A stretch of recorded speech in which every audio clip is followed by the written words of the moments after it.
Hello दोस्तों, आज मैं आपके लिए नई पाठ्य योजना लेके आई हूँ। सबसे पहले विद्यालय का नाम लिखना है, उसके बाद अध्यापिका का नाम, विषय अर्थशास्त्र सामाजिक विज्ञान, उप विषय धन है, दिनांक जिस दिन आप पाठ की शुरुआत करने वाले हैं, समय 40 मिनट, कालखंड जिस भी पीरियड में आप पढ़ा रहे हो, कक्षा 10वीं।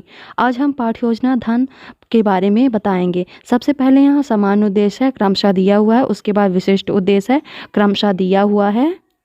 फिर शिक्षण विधि है, व्याख्या विधि, प्रश्नोत्तर विधि, उदाहरण विधि। आप अन्य विधि का उपयोग कर सकते हैं।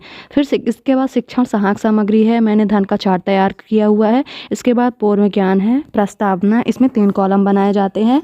पहला क्रमांक अध्यापिका का कथन और छात्र छात्री की क्रिया। इसके बाद है उद्देश्य कथन, प्रस्तुतिकरण तैयार किया हुआ है। पहला है क्रमांक, दूसरा शिक्षण बिंदु, अध्यापिका कथन, छात्र छात्र क्रिया, प्रयुक्त विधि, श्यामपट्ट प्रकार। फिर धन का अर्थ बताया हुआ है, बोधात्मक प्रश्न। आपको जो भी आवश्यक लगे श्यामपट्ट पर लिखते रहिए। धन की विशेषता बताई हुई है। सबसे पहला है उपयोगिता, दूसरा है दुर्लभता, तीसरा है विनिमय सहायक, फिर तीसरा धन का वर्गीकरण।